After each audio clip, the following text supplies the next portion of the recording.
সরাসরি আত্মহত্যা করেছে জানানো হলো কার নির্দেশে? হ্যাঁ,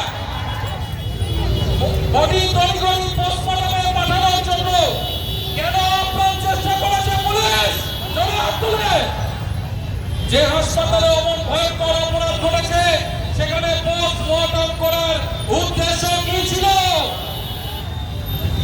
প্রাথমিক অন্ধ দলদাস হিসেবে খ্যাত ডক্টর নির্মল মাঝি ঠিক কি উদ্দেশ্যে ঘটনাস্থলে গিয়ে 2 ঘন্টা বসেছিলেন? প্রাথমিক রিপোর্টে 2 প্রকার জীবনের নমুনা পাওয়া গেছে। সেক্ষেত্রে একজন ব্যক্তিকে ধরে দায় স্বীকার করেছে, এমন মিডিয়ার প্রচার হচ্ছে কেন? হ্যাঁ, সেমিনার হলে খুব বেশি রাজপথ নেই, যথেষ্ট বড় জায়গা ছিল।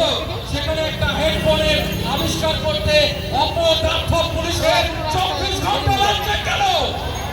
সেমিনার হলে 11 জন প্রাথমিক তদন্ত কমিটিতে অধিকাংশই সন্দেহভাজন এই মুহূর্তে, যেহেতু তারা ঘটনার সময় ডিউটিরত ডাক্তার ও ইন্টার্ন, এদেরকে নিয়ে তদন্ত কমিটি করার মানে কি?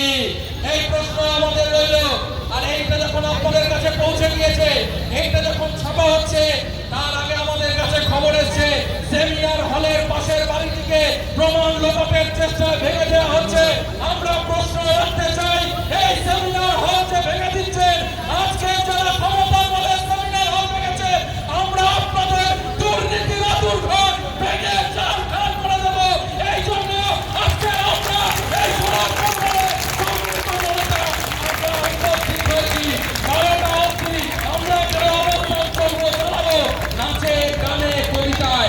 আপনারা যদি কেউ এখানে কবিতা পাঠ করতে চান, গান করতে চান, আমরা জানি যখন অসুন্দরের চাষ করে শাসক শ্রেণী, সুন্দর থাকাই সেখানে প্রতিবাদ।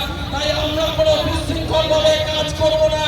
আমরা শিল্প সাহিত্যের মধ্য দিয়ে আজকের এই প্রতিবাদের সুরকে আমরা এগিয়ে নিয়ে যাব এবং আপনাদেরকে যে স্লোগানগুলো আজকে আমরা বলেছি, এই স্লোগানে মুখরিত হবে গোটা রাজ্য।